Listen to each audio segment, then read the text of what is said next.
I'm really happy to see you today, Mio Gisagao. I'm sitting next to Slave Lake. Actually, this is in Treaty 8 territory where my family's from. So I feel very humble today to know that my ancestors have walked these lands before me. But the reason why I'm sitting here today is because I'm going to talk to you a little bit more about water and the importance of water and why water is so sacred to me, but to First Nations people. And I want you to think more about how you use water, how plants use water, and how animals use water. So today I'm going to do a little bit of a reading about water and maybe put some questions up after for you to reflect on. Thank you. Ninaskamon.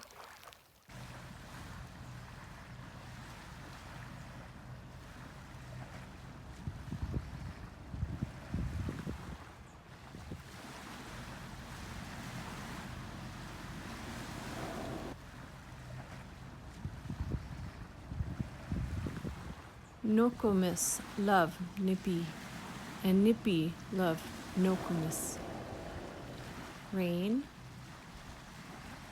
or shine, hot or cold, calm or wild. Every morning, like the women in her family before her, Nokomis hopped out of bed, and before doing anything else, she said, "Ninaskamon Nipi, for the life you give to every living thing on earth.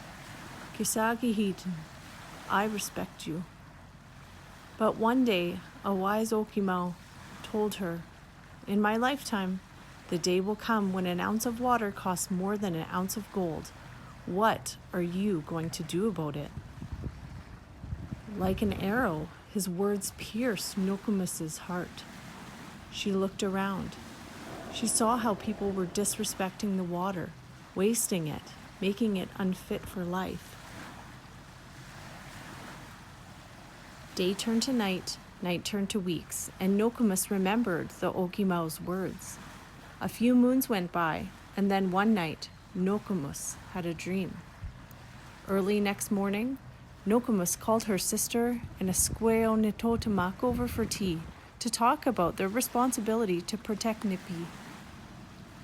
4 days later, Nokomis and the Mother Earth Water Walkers, as they came to be known, found themselves standing on the side of the road, wearing sneakers. Nokomis carried a copper pail full of Nipi in one hand and a mixu staff in the other. If no one noticed Nipi, maybe they would notice the water walkers. Maybe someone would ask why they carried Nipi in the water pail. Maybe someone would be moved to protect Nipi too. Nokomis and the Mother Earth Water Walkers walked all around the Great Lakes and the St. Lawrence River. They walked every spring for 7 years. They prayed and sang to Nipi. They left tobacco in every lake, river, stream, and puddle they met. They got up before the birds and went to bed when Nokomis rose. Nokomis was interviewed on television, in newspapers, and on radio.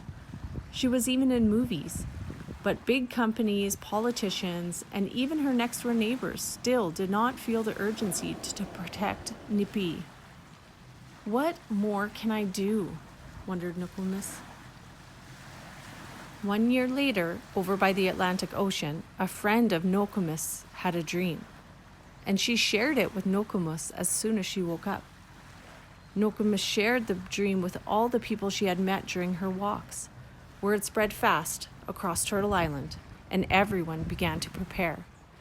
Next thing you know, there were Esquewok standing at each salt Nipi around Turtle Island, with a copper pail in one hand and a mixu staff in the other, wearing sneakers. In the west, Nokomis and the Mother Earth Water Walkers set off from the Pacific Ocean, saying they will do it for the water.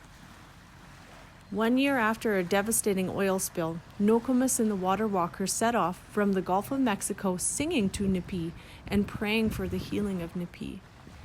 They said, "Water, we love you, we thank you, we respect you." Next, Nokomis and the Water Walkers set off from the Atlantic Ocean in the east. At the send-off, they walked barefoot on the rocks and the beautiful petroglyphs and sang to Nipi. Putting on their sneakers, they started out on the migration trail their ancestors traveled hundreds of years before. In the frigid north, the ice was 5 feet thick. Nokomis and the Mother Earth water walkers put tobacco on the frozen Nipi, singing their thanks, respect, and love.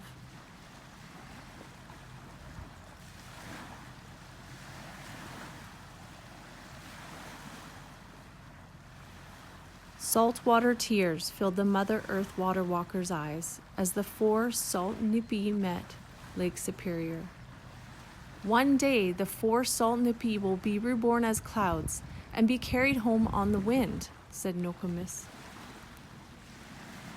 Nokomis went through 3 knees and 11 pairs of sneakers walking for Nipi. She got her knees replaced and is at home resting up, taking the time to surf online for new sneakers. Every morning, she puts down her tobacco for Nipi and sings her gratitude. She prays people wake up and realize that without Nipi, there is no life. And she continues to wonder, what are you going to do about it?